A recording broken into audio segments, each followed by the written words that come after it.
title here is Hopes and Disappointments. This was done with an idea of the pregnancies that had to be terminated, essentially the abortions, or the babies that had never been born because the woman was kicked in her belly by the abusive husband, or she had to do whatever she had to do. She could not carry the pregnancy. So this is more of the homage.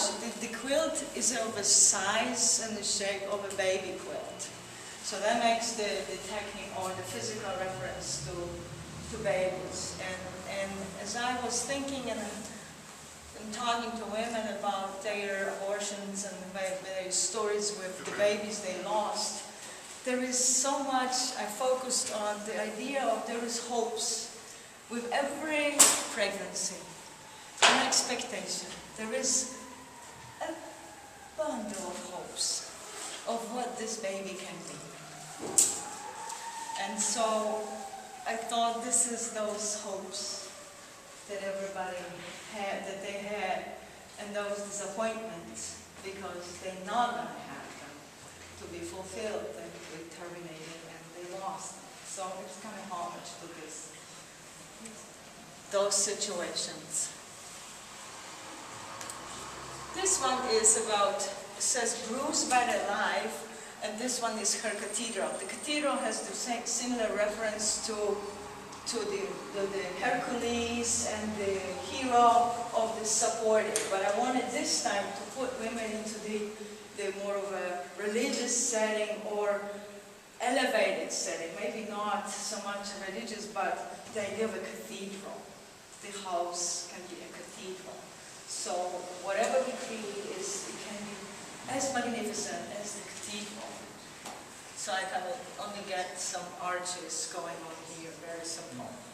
This one is, you may see there is a figure, and I used sewing to show kind of a bruising, to make references to the bruising on her arms and the breast. And then again, I covered her with a cheesecloth to give her, again, the privacy. Yeah, they have to have privacy. But the idea here is, no matter what, as long as we breathe, we can make change.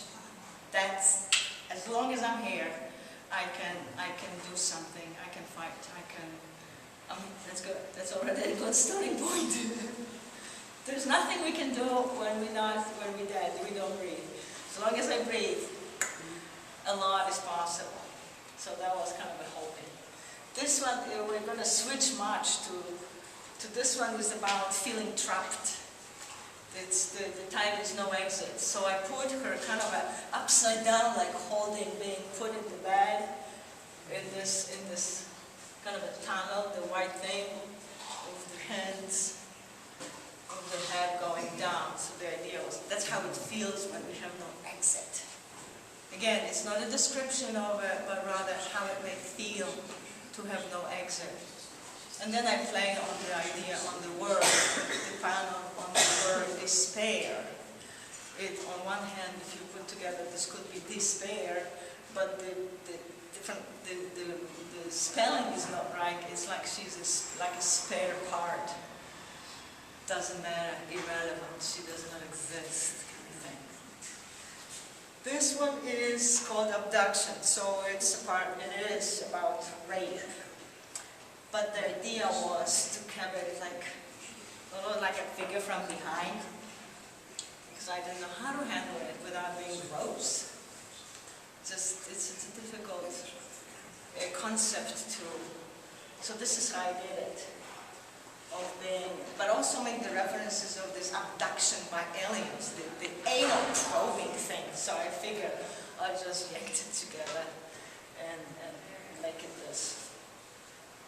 And covered it a lot. I didn't want it to be so obvious. Transitions make references to life is a journey, life is a change. Be good to embrace it. And this one is darker and is called Nightmare. It's based on the idea of that the trauma affects that for a long time one may have nightmares that will linger. they will recede, they will be gone, but they can persist for some time, and they come back when the trigger events happen. So the idea was to initiate drawings was to, like the protecting self-hands. When it's peel, open up the layers of that recollection of the memory. So that's why I put a lot of layers here with the sense of it's not really accessible, but it's there enough to remember. This one is called Cry for Help. It's like at the beginning of the realization that one is trapped. It's just not knowing what to do, feeling crossed, and just kind of squatting, like kind of thing. Because then there's no movement in this. When one squats, one really sits. Then this one is, hey, we can do something. Run, rabbit, run. So she's running. She might look weird, but she's on the uphill and running away. There's things can do well. This one makes reference, it's called Some Women Never Change. And if you were to look, it just looks like somebody is hanging. It's like when one hangs, except I folded her head again onto her torso and just make it kind of it's an idea about not so much that women might be stubborn in changing, but also if we don't want to change, we also get to be punished in some cases, or wanting to be molded in a certain way. And so the end effect is a destruction of what was initially a strong self and strong identity. So we're good not to in some cases. In some, maybe it would be better to change, but it's more about the external forces that lead to squishing. That's why it's so important to get out of the closet. And this one certainly is patience. So it's about things can change and let's be patient. And there's my older friend who is now, she wrote me today, she's in her 70s and said that she's learning how to live in the 70s. That with the age there came clarity, wisdom, and peace, and a sense of purpose. So what she does now says, I really make choices where I put my time now, that it is meaningful to me as I feel that it's shrinking, how much I have it left. So she started to be wise in making her choices, where do I engage into. A woman who lived domestic violence since her early childhood, through the marriage, now it's been happily married for the last 12 years. So late changes are possible, and life is a journey.